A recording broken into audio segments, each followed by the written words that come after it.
দেখো তোমাদের সঙ্গে আজ একটা রেসিপি শেয়ার করছি। এটা হচ্ছে বিটটাকে ভালো করে ছাড়িয়ে নিচ্ছি। ছাড়িয়ে নিয়ে তারপর আমি এটাকে ভালো করে ধুয়ে নেব। তোমরা দেখতে থাকো। এটা আমার দিদির কাছ থেকে শেখা একটা রেসিপি, তোমাদের সবার সাথে শেয়ার করছি। বিটটাকে ভালো করে ছাড়িয়ে নিয়ে ভালো করে ধুয়ে নেব।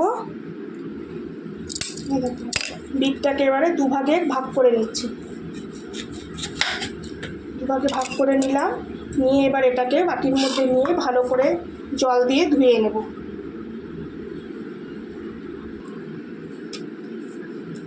দেখো এবার আমি একটা গ্রেটার নিয়েছি, এই যে গ্রেটারটা দেখতে পাচ্ছ, এইটা দিয়ে এটাকে আমি বিটটাকে গ্রেট করে নেব। এরকম করে গ্রেট করে নেব।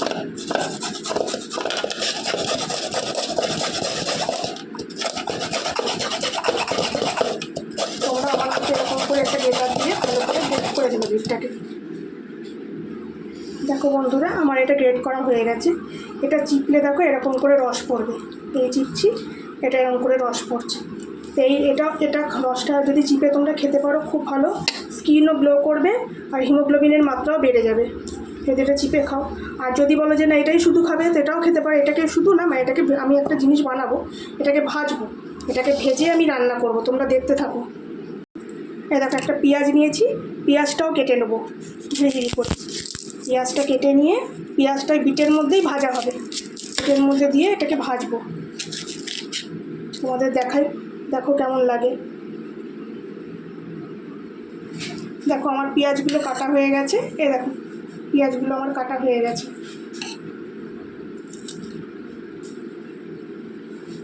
দেখো আমি গ্যাসে কড়াই বসিয়ে দিয়েছি।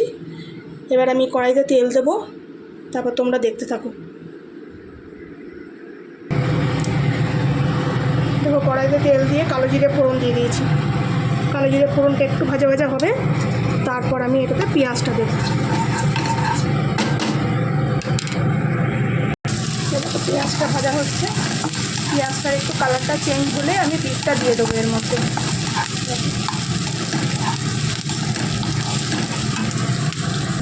দেখো বিটটা দিয়ে দিয়েছি, দিয়ে এবার আস্তে আস্তে করে এটাকে ভাজবো অনেকক্ষণ ধরে। এটাকে ঢাকা দিয়ে দেবো, ঢাকা দিয়ে দিয়ে ভাজবো, তাহলে নরম হয়ে যাবে।